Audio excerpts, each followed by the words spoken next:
arrives Sir Peter.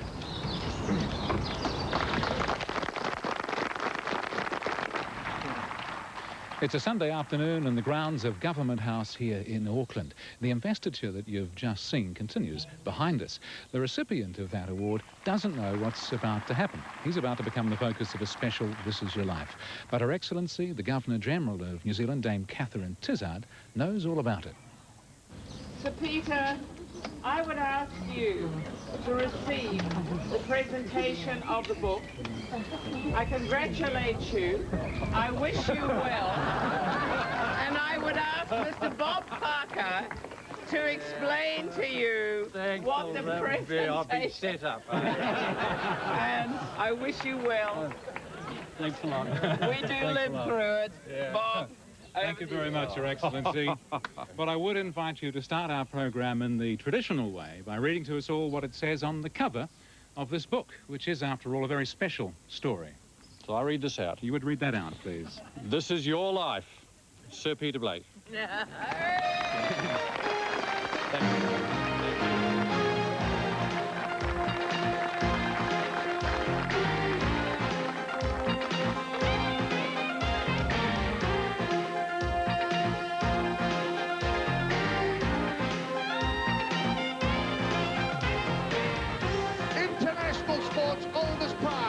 Leaves the United States, this time to a different down under, New Zealand!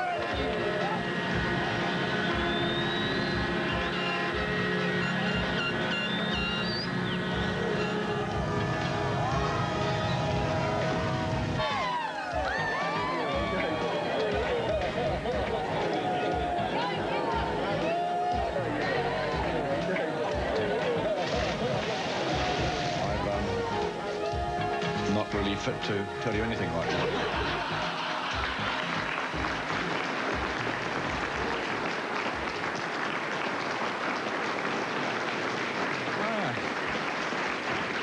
Thank you. Well, thank you very much indeed, ladies and gentlemen. Welcome to our special invited audience here in the New Zealand's National Maritime Museum on the edge of Auckland Harbour. A brilliant setting. We've got the harbour out there, the spirit of New Zealand. I can't think of a more appropriate place to celebrate a very special life. Ladies and gentlemen, would you please welcome to our newly built studio, Sir Peter Blake. Ladies and gentlemen.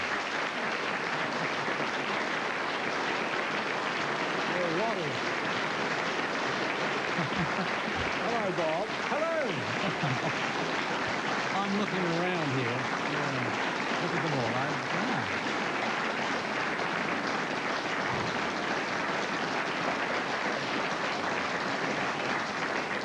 I get the feeling you might be a popular choice. And you notice there are some empty seats in the room here tonight. Yes, I do. We're going to fill each of those seats with an intriguing story about your life. By the way, you can relax. The dancing girls from Rio, they haven't turned up, so... please take a chair. Thank you. We'll need it again, so don't take it away completely. Well, this is a special venue. I think there's a file downstairs here of yours, Sir Peter's, that just keeps growing year by year, month by month.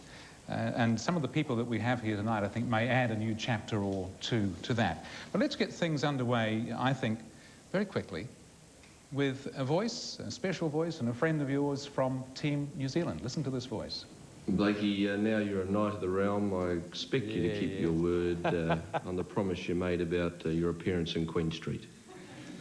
That sounds rather intriguing. You know who that is? I do know who that is. Would you like to identify this person for us? Brad Butterworth, OBE. Oh, indeed it is. Please welcome Brad Butterworth.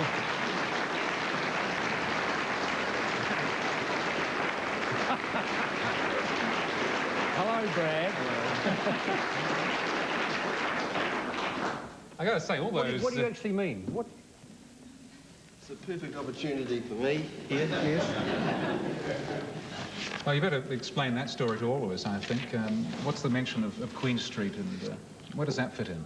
Well, when we were sailing in the round the world race on Steinlager 2, we were on the leg that was from Uruguay to Fremantle. And it was an incredibly hard leg, and Fisher and Paykel was ahead of us, and we were pushing very hard, and the boom van kept breaking. We had a lot of problems with it. You wouldn't. I'm afraid he's about to, Sir Peter, yes. And, you know, the crew had many times to try and fix it. In the end, he said, look, I'm going to do it. And he went down with, I think, Barry Mackay, and him went down. They got the anchor chain out, and they cut the anchor chain into bits and put the boom van back together again. And he came and he said, look, I'll walk down Queen Street naked if this boom van breaks again. And it did. And I'm waiting, and so is the New Zealand Herald waiting for him to go. A lot more than New Zealand Herald waiting, I can tell you that. I tell you what, we're not very far from Queen Street now. I mean, maybe this is a bad moment. You know what I like about you, Brad? Not a lot. It's high praise. Well, you've touched on something. I mean, you go back a lot further, of course, than just the America's Cup. Steinlager, too, there's some wonderful stories out of that. But Peter's always run a pretty tight ship, hasn't he? I'm thinking of Fremantle and his laying down the rules about what you can and can't do. Do you want to remind him about that? Oh, he was always very tough with the physical side of it when we were training hard for it. And believe me, I'm not the best in terms of physical training, but he used to say, look, you can't do this and you can't do that. And touch rugby, of course, you know, you play touch rugby, and it's a very key part of yachting is how well you do against the other side in touch rugby. And he banned touch rugby because we got to Fremantle and we were looking good in the race and we didn't want anybody to hurt themselves. And so he said, that's it, touch rugby's off, limits no more. And we said, OK, Pete, that's good enough for us. And so we started playing it early in the morning when he wasn't around. And then one morning he was actually running through the park and down in Fremantle there, we were staying at the Fremantle Hotel, and somebody spotted him out of the corner of the eye. Next minute, the ball's like a hot potato getting thrown to one person and the other. And then I think Mike Calder started doing chin-ups or something, and Blakey ran past, and that was the end of the touch rugby. There was no comment, was there? There was no comment, no. Okay. He's changed a lot of people's lives, Sir Peter Blake has, hasn't he? Well, I think, I mean, I got encouraged to do the Whipred race through talking to the guys that had done it before on Ceramco and Lion New Zealand, and they'd all sailed with Blakey and all had had such a great time, and certainly he had changed the way they thought about yachting and introduced them to a different side of it. Whether you like the Southern Ocean or not, didn't really come into it, but yes, he's certainly moulded and shaped a few of us. There's another person I'd like to bring on now, Peter. It's a story of a person whose life you certainly have touched, and also one of the stars of San Diego. Have a listen to this voice. Peter, people have been telling me that the real reason you invited me on the team was that you wanted somebody on boat who was really older than you. You got it, Tom. Please welcome Tom Schnackenberg, ladies and gentlemen.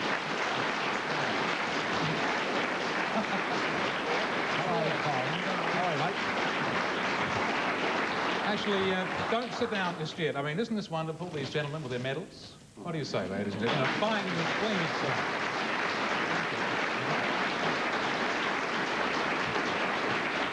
Please. Tom, a lot of people probably don't realise it, but you were never a dead cert for the Team New Zealand. One Australia challenge probably had a reasonable right to expect that you might have been signing with them. So what happened this time round? Well, it's true, actually. Peter, I was... I can't believe you just said that. No, I was a good mate of John Bertrand's, and he'd been talking to me when we were over in Barcelona, and so by the time we had our first meeting, I'd more or less made up my mind that I probably would be sailing with One Australia. And so I came along, the first session on the yacht squadron, and with quite an open mind. I think the main item on the agenda was choosing a skipper. But watching you in the meeting room, you know, just nursing the meeting along a little bit and keeping your mouth shut most of the time, made me think that perhaps you were somebody I could work with. And I left the group with quite an open mind about the possibility of joining Team New Zealand, and from there on, things progressed, and eventually I joined Team New Zealand, and I'm very happy, of course, that I did so. It was fantastic having you there. We wouldn't have done it without you, without both you guys. It was marvellous. Thank you.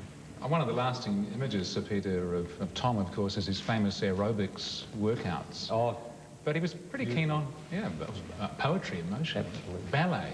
But he was very keen on his rollerblades as well. Did you manage to join him on the blades? no, I wasn't allowed to rollerblade. No.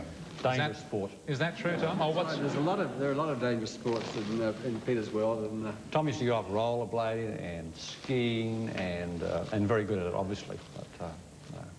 I was always fearful that you'd have a meeting where you'd ban skiing or rollerblading, so I'd make sure that I was absent. It was all right for those who knew what they're doing, Tom.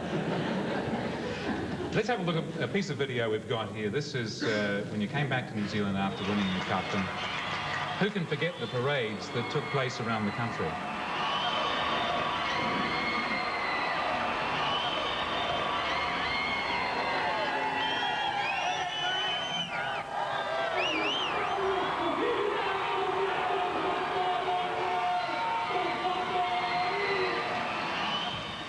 Special time, special memories for all of you. Russell was supposed to have a videotape here for you tonight, and I'm told that it's not entirely unusual that his organisation maybe can be a little improved upon from time to time. So sadly, the videotape did not turn up from Japan as it was supposed to. We'll talk about it some other time when we get him back into the country. But I know that his best wishes and his thoughts are with you today and tonight, and I want to thank both of you gentlemen for joining Sir Peter on a special night. Ladies and gentlemen, Tom and Brad.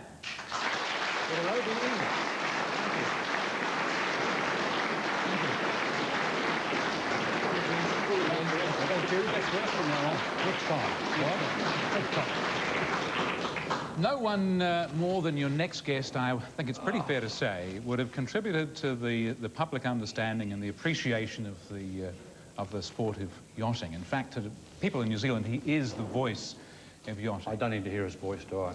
You want to have a guess now? Peter. Well, have a listen to it anyway. Okay. I'll never forget the 13th of May 1995, soon after boarding Black Magic after race 5, and from that great smile of yours, your first words, "Hey, we've just won the America's Cup." Please welcome, fresh from Government House with his brand new MBE, Peter Montgomery.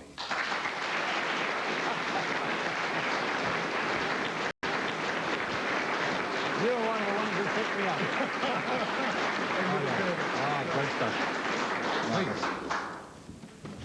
Well, you were there at that moment, Peter. You were the first on the scene from the world media, but then you've been present at a lot of those sorts of moments in Sir Peter's life.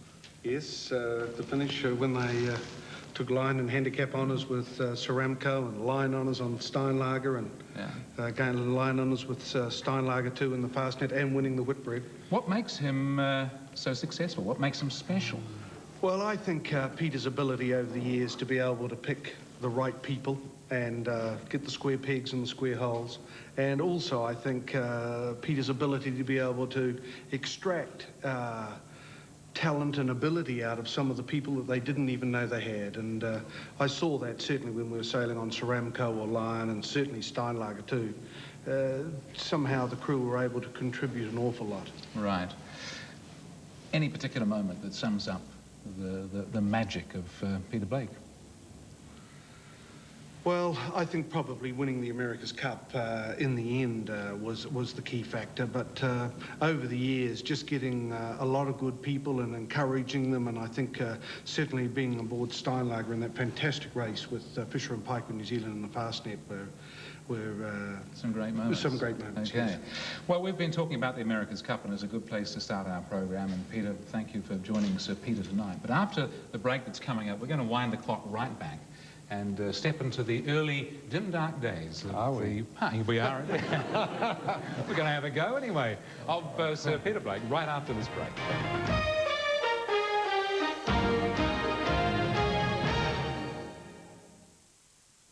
One News Update, proudly brought to you by the bank that's one step ahead, ASB Bank. Good evening. A police inquiry is underway in Brazil to the pirates who gunned down and killed New Zealand adventurer and environmentalist Sir Peter Blake. Reports are coming in that Taliban forces have given up the Afghan border town of Spin Boldak, one of their last defence outposts. Keeping your family's diet GM-free, it just got easier today with new labelling rules. And secondary teachers have settled their pay dispute with the government after an 8-month battle. That's late edition tonight at 10 to 11 after the Peter Blake documentary, No Latitude for Error.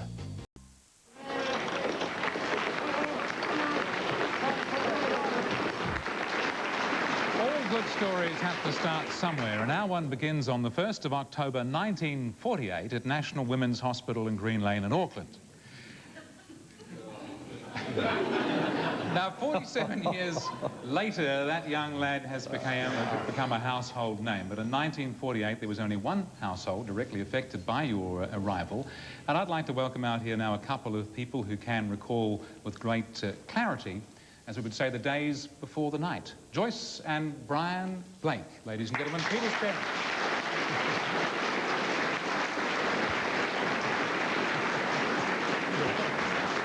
I've been set up. You have done it. Well, Joyce, you'd said he'd give you a hug. He always does when he comes home and whenever he sees you. Now, you got the first chance to have the first impression. That's right. Of this young fella. Well, would you like to remind him about that? Oh. Yes, I will. The doctor said to me, it's a boy. He's 9 pounds 3 and he's 23.5 inches long. He's very long. I thought you were going to say he was very heavy then for a moment. Yes, quite good. Well, he's always had a sort of rapport with water. He used to like his bath as a baby. Oh, he used to hate coming up. I can't believe you're doing it. You have to. How nice it is, I know. And I suppose because we live on Shoal Bay with water at the bottom of the garden, he sort of learned quite early that water was something for floating on, even if it was an old raft or a piece of corrugated iron bent up in the shape of a canoe. And so he's sort of always sort of kept to that he has something to float on the water in, as well as playing in the water. Well, that's good. I mean, the corrugated iron canoe has got to be a great piece of New Zealand culture. Oh, yes, absolutely. A stunning piece of design. One of the other things that came out of those early days, of course, because you wouldn't have got to where you've got to today if you didn't have a strong sense of direction, I think a strong will. And I think your dad can remind you of one occasion early on when the sense of the strong-mindedness came out. Mr. Blake? Yes, you may remember the time when we went up to Partau for Christmas holidays, towing a dinghy with, towing the outboard with a dinghy on it, and a peak house on top of the dinghy. And Partau's a beautiful bay there, not far north of Auckland, on the east coast. And we were pottering along there, driving along, and somehow you and I got into an argument. I can't remember what it was all about. Do you remember, Peter? I know I've been put out. But you didn't want to go any further in the car, so I said, oh, you can walk if you like. So he opened the door, got out, and we drove on round the next corner. And we pulled it to the side and waited for a while. This little figure came trotting along, opened the door, in he got, and nothing more was said about it when we went. Not another word was said, but we did get to see the strength of will coming through there. Later on, in later years, he would build a yacht on the front lawn. Now, this just wasn't any front lawn, ladies and gentlemen. This was the Pride of Bayswater. This had a beautiful, carefully kept green lawn. It had some prize roses growing on it. And you let him build a 24-foot yacht on the front lawn. That's right. Now, this was a pretty courageous thing on your part. Did he manage to treat the garden well? Well, he did until he was melting down the lead for the keel. We bought a bath, a metal bath from the doctor up the road who had one he was to throw out. And they had this a good fire going underneath this. The lead was all melting, it was doing beautifully, and all of a sudden the whole bath split and all the lead went over my garden. And It was only half a tonne. Oh.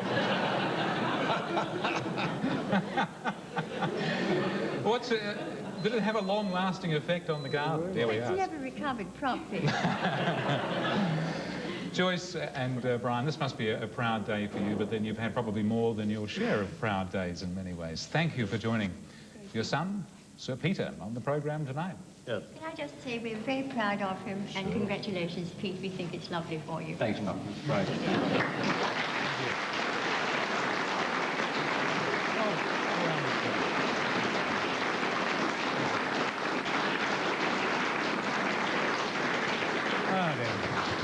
couple of wonderful people. You have a splendid family, and I think it's about time we met a few more of them. Here in Auckland tonight to join you from her home in Australia, your little sister Elizabeth, your big sister Janet, and your younger brother Tony. Would they please join us?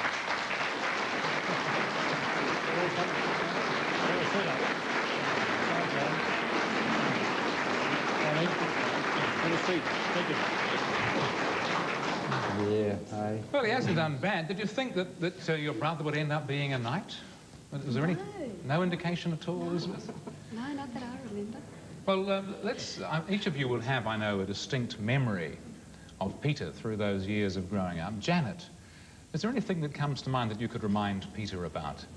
No. I remember probably several, but one that's suitable. One night having dinner and there was a slice of lemon meringue pie left. Just enough for 2 children. We were both eyeing it, and all of a sudden you leant over and licked the whole lot. Quite put me off at all, so you had the lot. Well, put anybody off. What about you, Tony? Well, my reminiscence goes back to the days of our racing on Bandit, the little 24-footer you saw on the television earlier. And it was after the Block Cup race. We'd finished about 2 o'clock in the morning, and we had to sail back to the mooring, put the boat on the mooring. We decided we'd go to sleep that night on the boat. We were all bushed. There was Crawford, Peter and myself. And next morning, the wind got up and we thought we'd go ashore. It was pretty rocky in the bay there. And this little incident shows to me, in my mind, that Peter is a true captain. You know, he's going to be a true sea captain after this incident. We got on the dinghy. I, of course, was rowing. Crawford in the bow, Peter in the stern with his transistor radio. That was our only bit of gear, was Peter's transistor radio, and off to the shore we went. But the wind now was quite stiff in the mooring area, and Bandit's dinghy was pretty unstable, if you remember. And slowly but surely she started to take on water. And the closer we got to the wharf, the more we sank further in the tide, until we got just alongside the wharf and down she went. Crawford and I managed to scramble up onto the wharf, and we turned around, and there's Peter with his hands above his head, holding the transistor radio as the boat sank underneath him. This proves the captain stays with his boat. Exactly. To the very end. The captain stays with his boat right to the very end. Elizabeth, you've been living in Australia for most of the last 15 years. In fact, until this weekend, you hadn't seen Peter for about 7 years, I understand it. You're the youngest in the family. I think you said you found him a bit of a stirrer, didn't you? He was a dreadful tease. He was very quick-witted, especially when boyfriends came to call. A bit like an inquisitor, worse than a father. Getting but it worse. was fun. I appreciate it. Well, why don't you remind him about the nickname that you had? Jelly Wobble. I can't believe you bring that. Ladies and gentlemen, what you're doing. Sir Jelly Wobble. Maybe he had one for you, I don't know. I wouldn't be so cruel. Oh, okay. Well, I want to thank the 3 of you for joining tonight. I guess we could call you all Team Blake. Ladies and gentlemen, Tony, Elizabeth and Janet. Thank you. Thank you. Bye. Thank you very much.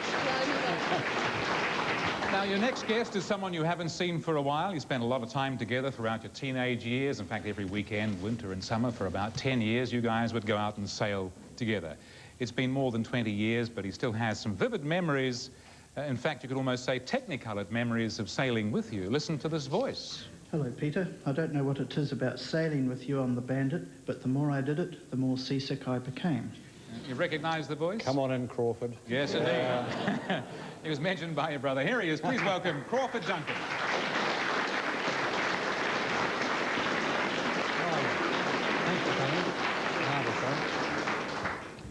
Sit down, and Crawford, and please remind Sir Peter about this Mel de Mer. Well, it was part of your competitive urge, really, that you decided that this seasickness was preventable.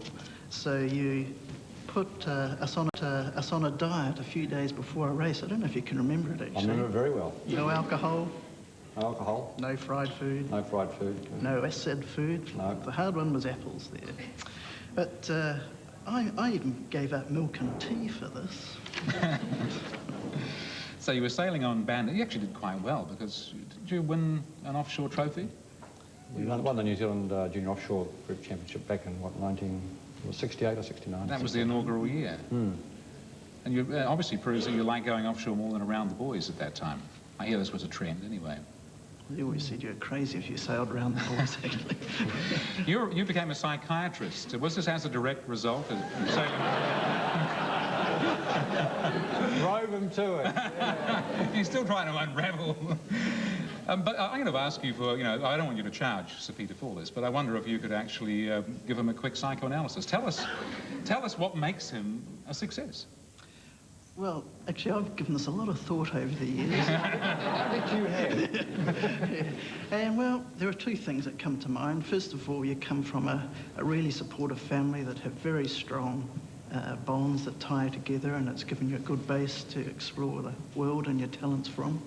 And the second thing is you're always very certain and very confident about your own role as the boss. And you're heard more than once to say there's only one captain on this boat, and we all knew who that was. Ladies and gentlemen, Crawford, thank you for joining Sir Peter tonight. We'll take a break right now, and we're going to return with a couple more special surprises in the next chapter of the life of Sir Peter Blake, right after this break.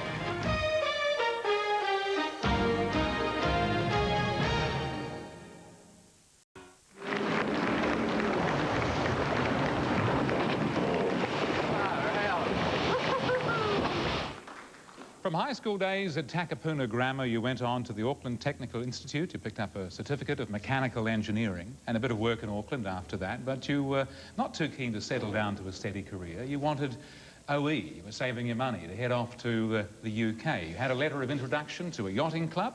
You got a berth on a race to Ostend in Belgium, and it was there that you met a gentleman who was to become something of a mentor to you.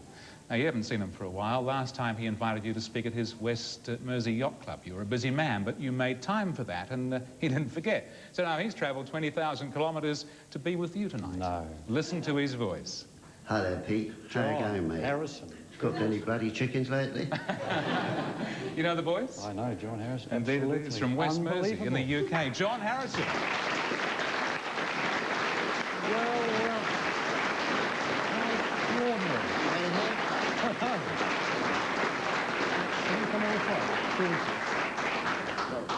Please, sit down.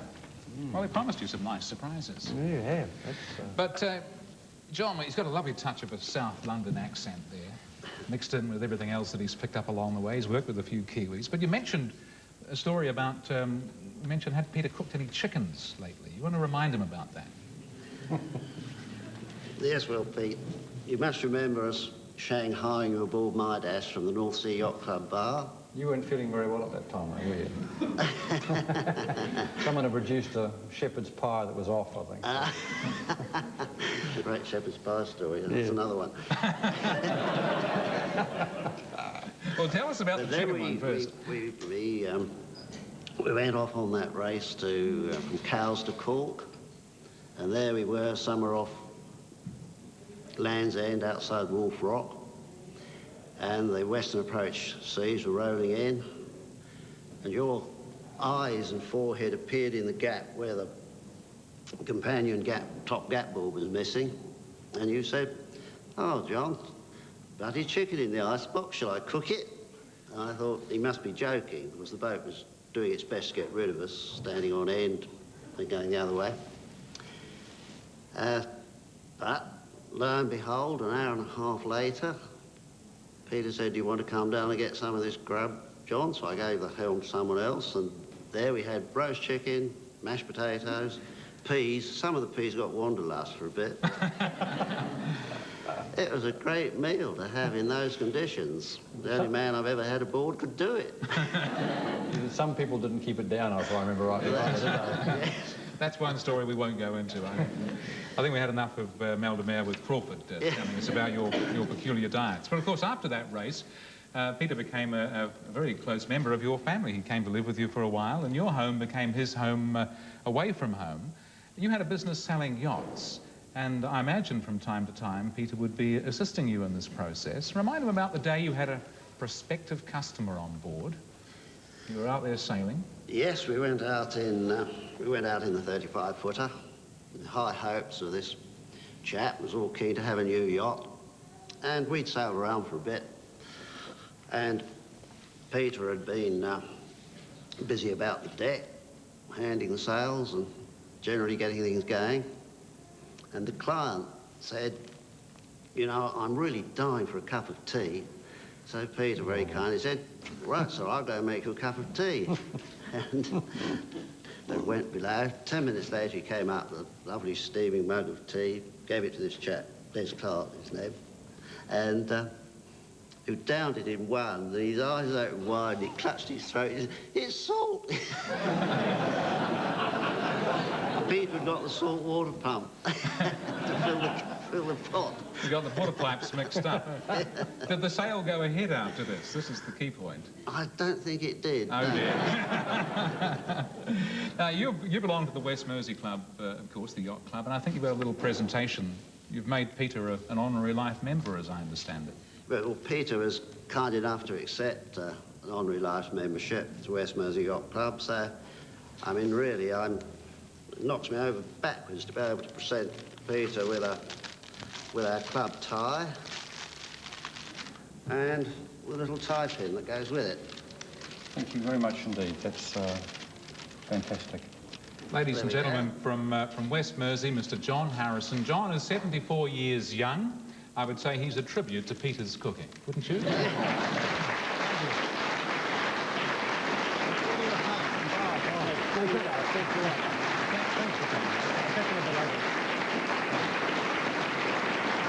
you, John. But 1973, you'd made a mark on the UK sailing scene, earned yourself a berth, in fact, in one of that year's Whitbread yachts. It was the beginning of a long-term relationship between you and the Whitbread. It was the first Whitbread, of course, and also the beginning of a great friendship with a special person. I'd like you to have a listen to this voice. Pierre, this is ridiculous. What the hell are we doing out here? I think it's time that we went and bought that farm as far away from the bloody sea as we can get. Can you pick the voice? That's the Major. This is, now, before the Major comes in, let me tell you, this is one of the legends of yachting. It won't be the truth. Whatever he tells... They'll all be the truth, ladies and gentlemen. It won't be the truth, all right? Okay, well, we had to track this guy down in the rainforests of Burma on a rusty old single sideband radio. He's crossed broken glass to be here tonight. Ladies and gentlemen, please welcome Chris Edwards, a.k.a. the Major.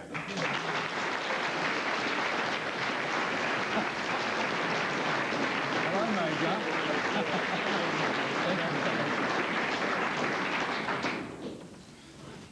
Oh, dear. Well, we're plumbing the depths now, aren't we? Eh? he said everything that you would say, Chris, would be an untruth. Well, that can't possibly be true. Pete, that little voiceover, I think is the right word, reminds me of that moment in Burton Cutter. We were somewhere down in that glorious part of the world, the Southern Ocean, where the temperature's usually just below freezing. The wind heights are about 50 knots, sea heights are 30 meters and so on.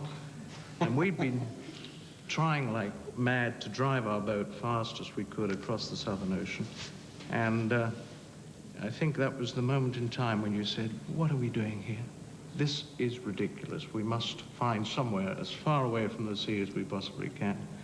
But of course, 4 years later, in Condor, we were at it again. And this was the time when I saw probably the real essence of Peter Blake and, of course, the spirit of this fine New Zealander.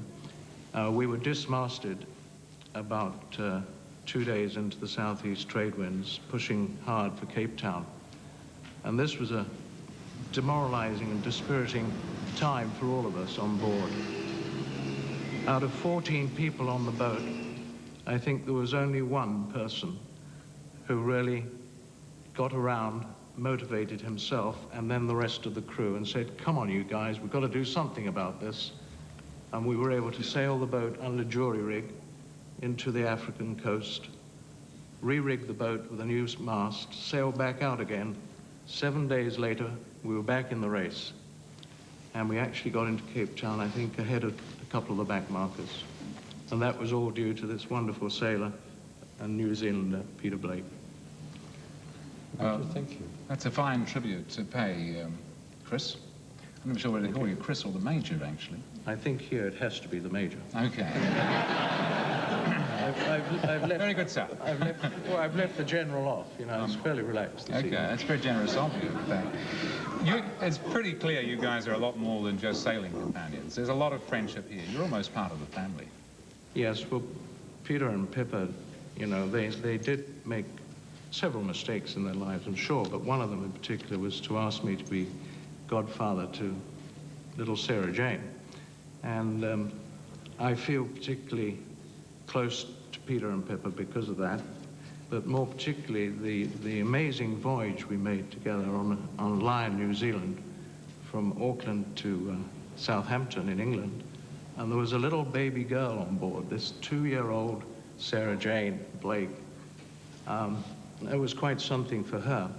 But of course, for the crew, it was highly dangerous because when you were sailing the boat to windward, we had all the usual problems, you know, salt water in our face and howling winds and all the rest. But then occasionally, a nappy would come flying through. A used nappy. A used nappy. You learn to be very quick on your feet. I want to thank you very much for coming out of those steaming jungles just to join the newest knight in the realm here this evening. It's a privilege, and thank you very much for asking me. Thank you. Congratulations. Thank you for forgetting so much.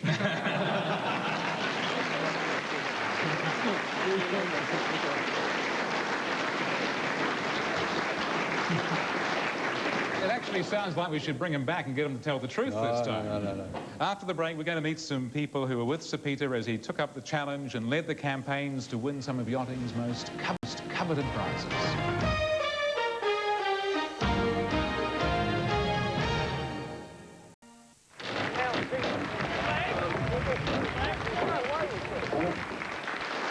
Thank you for joining us tonight as we broadcast to you from our New Zealand National Maritime Museum. Sir Peter, by the end of the 70s, he'd arrived back in New Zealand with plenty of offshore sailing experience and a well-earned reputation as a fine crewman. But you hadn't yet headed up a campaign of your own. But that was about to change, and it was due in no small part to your next guest. Please welcome Sir Thomas Clark.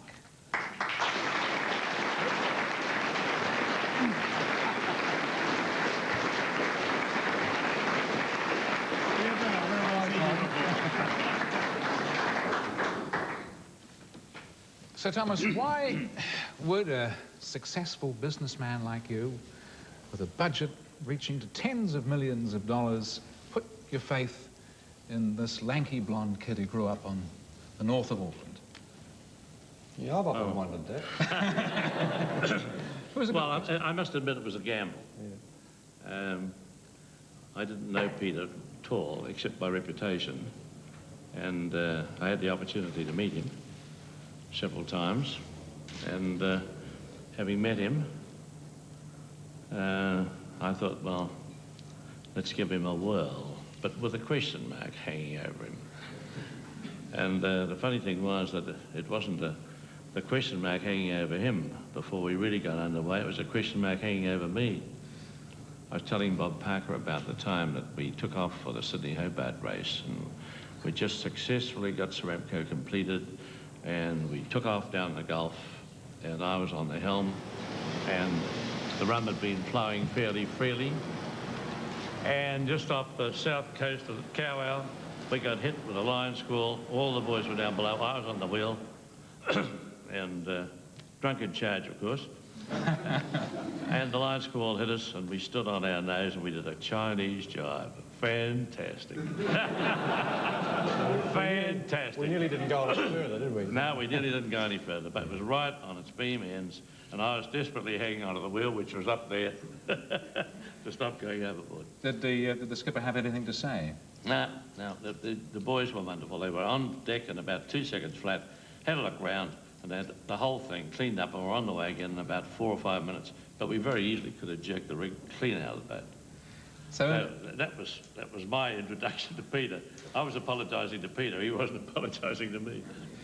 Well, hindsight's a wonderful thing, but you made a pretty good decision. Well, my confidence grew as time went by. And you know, when we got to the Lion campaign, Peter and I met in England and had to finish the whitbed, and when all the celebrations were over, his eyes met mine, and we both came out with a bit of unfinished business here. We'd better go and have a chat. So, and you're back into it? Yeah, we're back into it again, but this time with Lion New Zealand. Well, Sir Thomas, I want to thank you. Yeah, it was. I want to thank you for joining Sir Peter tonight. We'll unravel some more of the stories that you're alluding to in the next few moments. Ladies and gentlemen, Sir Thomas Clark. Thank you. I'll get you come and sit down on the chair. Thanks, Tom. Well, your next guest is an old friend, although there was a day when that friendship, I think it's fair to say, could have been on the line. I'd like you to listen to this voice. Blakey, I'll never forget the day when I made the mistake, but you were the one who ended up with custard all over your face. Now, do you recognise the voice? O.C. Rutter. Indeed. Bang on again. Would you please welcome Mr. Owen Rutter onto the set.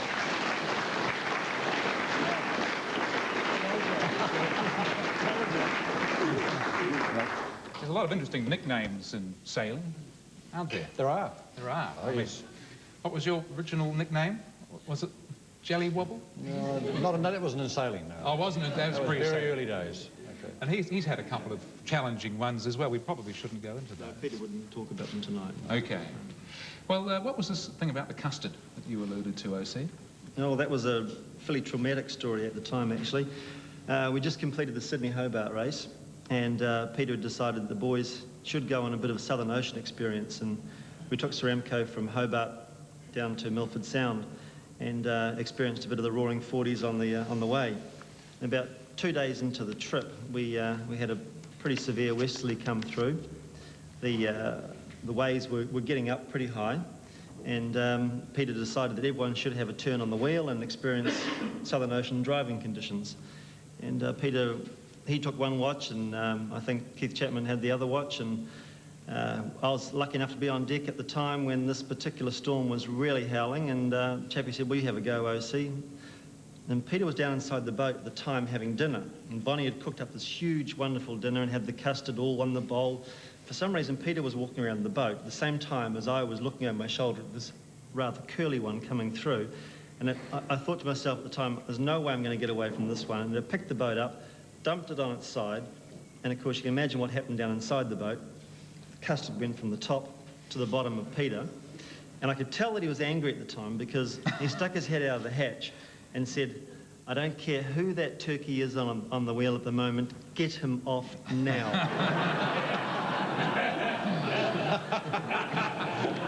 So with that, I pulled the balaclava down over my head, went up to the weather rail, sat down there and thought, well, if this is my yachting career, it's been over very shortly. There was a nice sequel, I think, though, wasn't there? There was, actually, and in fact, that sort of perhaps showed the true calibre of Peter, because less than 12 hours later, Peter did exactly the same thing.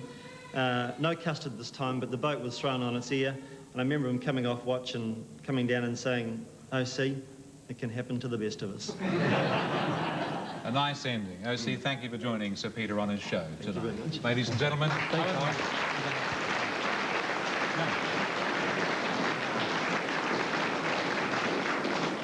well, we heard that Saramco challenge was effectively over when the rig broke on the leg to Cape Town. You had to sail over 3,000 miles under a jury rig. 4 years later, you were back on Lion, and it was a strong boat, a heavily made boat, and after a hard-fought race, you came in second. It wasn't the win that you wanted, but you later rated it as one of your most enjoyable. Have a listen to this voice. Blakey, I find it hard to understand how a bloke like you could have such a squeaky clean reputation, especially after that rum in the sun do. Recognise that... I'll be kind to him. It's Mike Quilter. You have. Very kind. Please welcome Mike Quilter, ladies and gentlemen.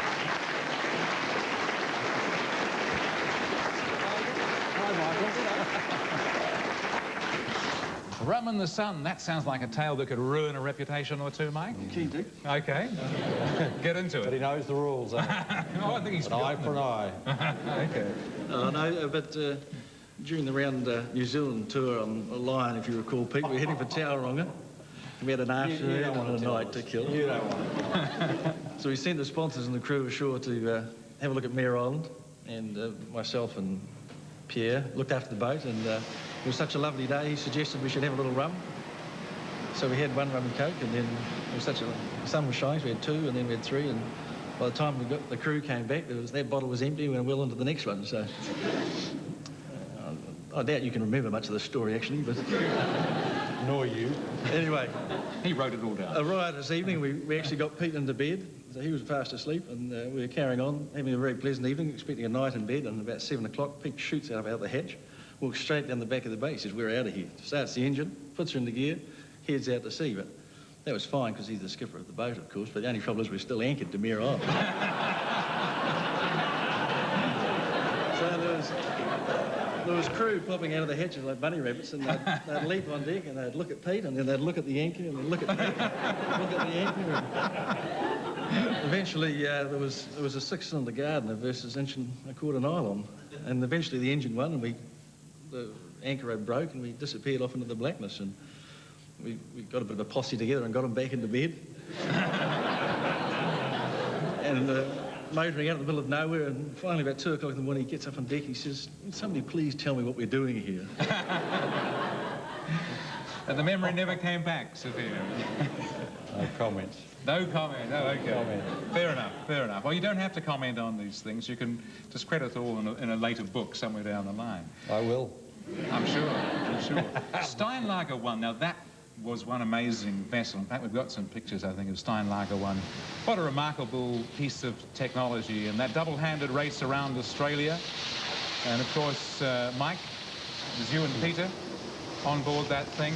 And I'm told by Pete Montgomery that the first night out was perhaps the night that almost ended that race. And I don't think people have ever... And us. And you. What actually happened then? Oh, it was a fairly windy sort of night. It's actually the only time in my life that I've ever been really apprehensive yachting, but I don't know how you found it. Same. But it was a pretty hairy night. Well, how did you find it, Sir Peter? Yeah, it's blowing very hard indeed, and you're in the race for the first time, and there's big seas, and it's over 50 knots of wind, and this thing was out of control. It was out of control, and but you managed to make it through. You won the race. Yet another incredible achievement. Of course, you had some secret weapons, as I understand it. I mean, how did you cope with the rough weather around the southern coast of Australia? We had plenty of it, but we developed a good technique where with that boat, all you could do was take the sails down and stream everything out the back you could to slow it down, and put it on autopilot and head down the waves, and after that you couldn't do much, so we used to jam ourselves in the Dodger, as it were, between the two deck speakers and crank up Willie Nelson's as loud as we could, and it used to sort of blot the storm out. Willie Nelson, sometimes the same track would be going for 10 hours. Really? Pull the tape out, it'll be hot. What was the song that you remember most? Seven Spanish Angels. Oh, really? Okay. Well, actually, you mentioned Mr. Willie Nelson. He was in the country a week or so ago, and we decided we'd whip down there with a camera. And just before this next commercial break, Sir Peter, there's a little message that you might want to view from Willie Nelson. Hello, Peter. Maybe I should say Sir Peter. It's nice to be a part of the festivities tonight. Congratulations. No one deserves it better than you. It's also nice to know that you carried some music of ours on the trip, 7 Spanish Angels. And I've got a feeling that those angels are going to be with you for a long time. Have a great evening.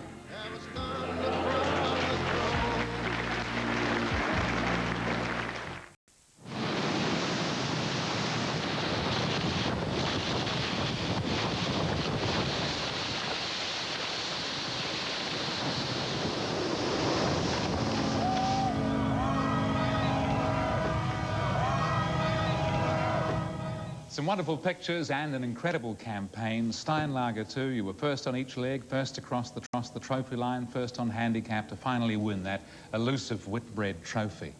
Just the beginning of what's been a great catalogue of achievements that you've headed up. But I know that you've gone on record as saying that the Jules Verne trophy that you won with your incredible effort on Enza was maybe your greatest achievement. Do you still feel that way? It probably gave us the most adrenaline pumping sailing we've ever had, and but each is different, you know. Watch this. Each is different. Quite a big sea we're going down at the moment.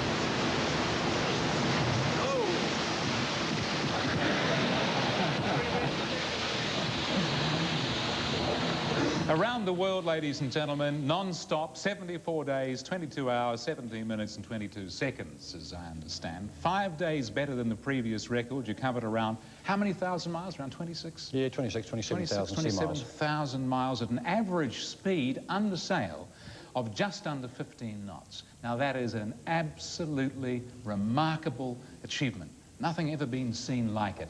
It's been said that this is the maritime equivalent of the ascent of Everest. Well, the next mountain that you would climb was the America's Cup, an event like no other in recent times. It brought our country together like nothing else. It's about time we brought the Cup onto the stage, and to do that is someone who knows something all about achieving the impossible. Ladies and gentlemen, a very special guest to join Sir Peter tonight. Please welcome Sir Edmund Hillary.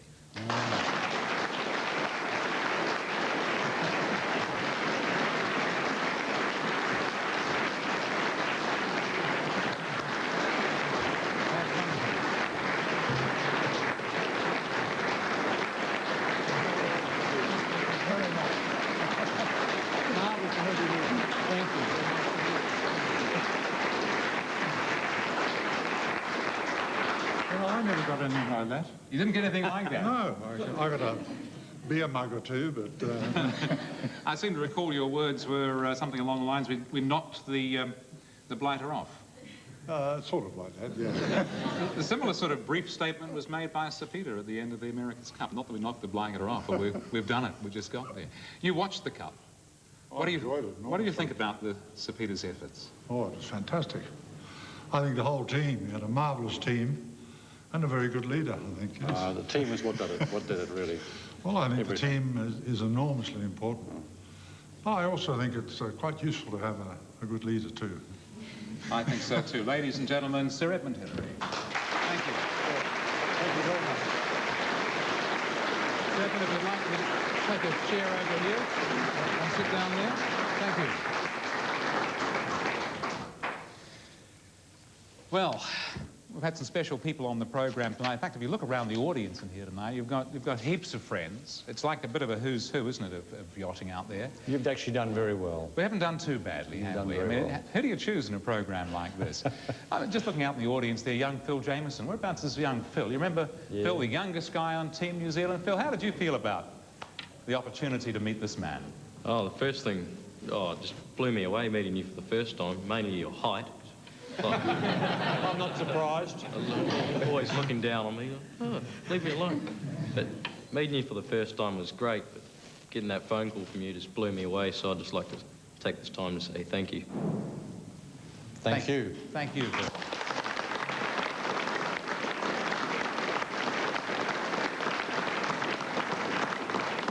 Alan Sefton, a writer and very much one of the key organisers of Team New Zealand.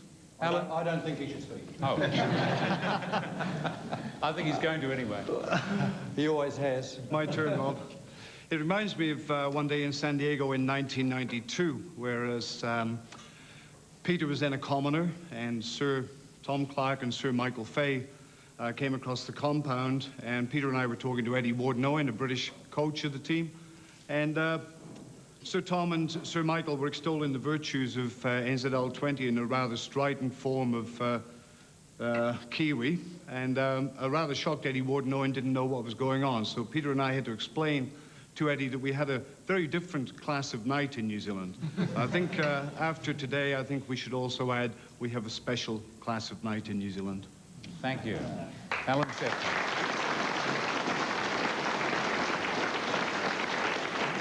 I can also see out there an old family friend of yours, and he is indeed a former executive director of the New Zealand Yachting Federation. Welcome along, Martin Foster. Hello, Martin.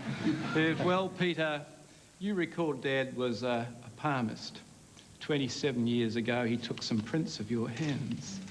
And I don't know whether you can remember what he said, but this is what he said. He said, Peter, you have a scholarly mind, and if you apply that to your natural talents, you will become a great achiever and a leader of men. Well, Dad died 10 years ago, but he was right. Martin. Thank you, Martin.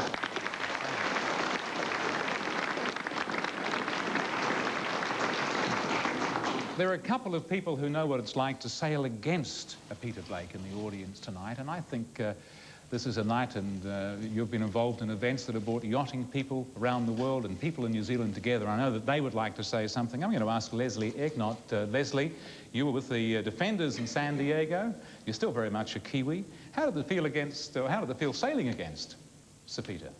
Well, I have to say that just the thought of sailing against Peter was something that made me very concerned. Both he and Team New Zealand were something that everyone looked up to, and you've been a continuing inspiration to me in my sailing. And being on an American team and with my travels, I can see how you're not only a hero in New Zealand, you're a hero worldwide. And I just hope maybe next time I have a chance of getting on your team.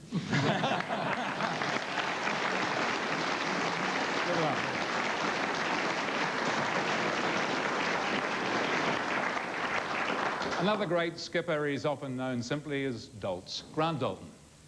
Hiding away there, Daltz, eh? I just wonder, Sir Peter, when Sir Tom and yourself got together in whenever it was, 1978, to build Ceramco, if you knew how many people's lives you were actually going to affect at that time for many years to come. You've affected mine in a very positive way, and for that I thank you very, very much.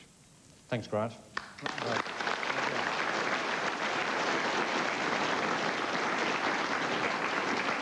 Well, we've certainly shown that sailing is a team event. There's no doubt about that, but there's one member of the team I think hasn't really had a mention tonight, and so I'd like you to listen to this voice.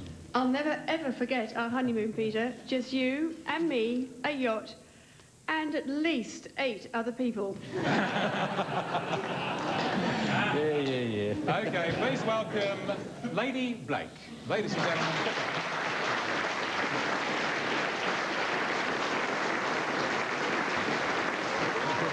You had to be on this, didn't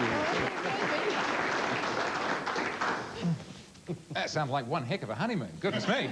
Well, I tell you, it was too. It was great. We don't have to go too far down that track. No. It was a lot of fun. But Pippa's been a very special support for you, Sir Peter. I don't think you'd let a chance like this go by without touching on the way she's provisioned and worked alongside you for the yachts.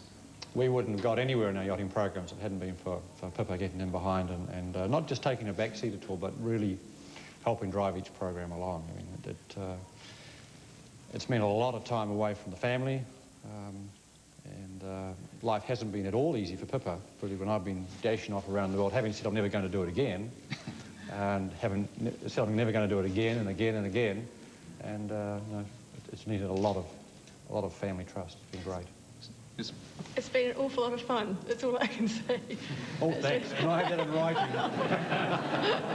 Well, you mentioned family. We've got a couple of other members of the family on video. It's Pippa's mum and dad. Watch the screen. They have a message Hello, for you. Peter.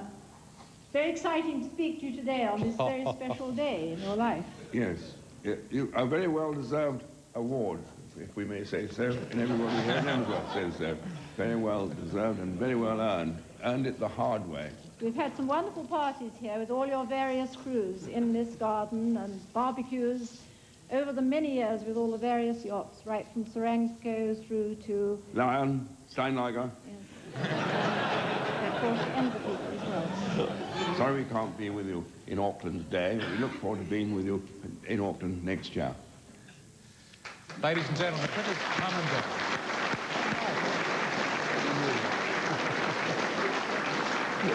And there are 2 more people, how could we forget them? Yeah. Your wonderful children, Sarah Jane and James. Here we have a special video from them.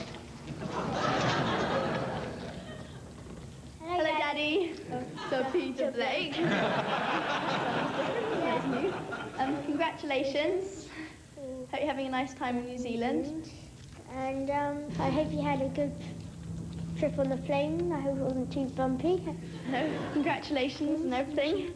And can't wait to go sailing on the new boat. It's going to be really exciting. See the team. Hope you're having a nice day with the team and everything. Yeah. And goodbye. See you soon. Bye-bye. Bye.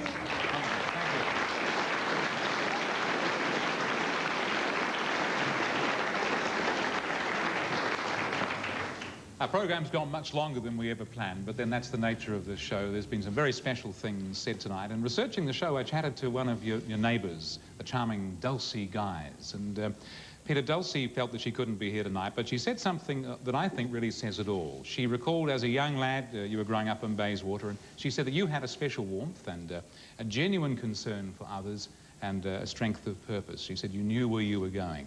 And now, as Pete Montgomery would probably say, you're one of the rock stars of international yachting. But when you come home to Bayswater, you still find time to slip over to Dulcie's and you give her a hug, and this means a great deal. And she said to me, Bob, with Peter, when you see the man, you see the boy. He hasn't changed a bit. Warmth, genuine concern for others, and a great strength of purpose. Thank you, Sir Peter Blake. Thank you, Pippa, Lady Blake, your friends and family. Thank you, everybody. This is your life, Sir Peter Blake. Thanks very much. It's a pleasure. Thank you.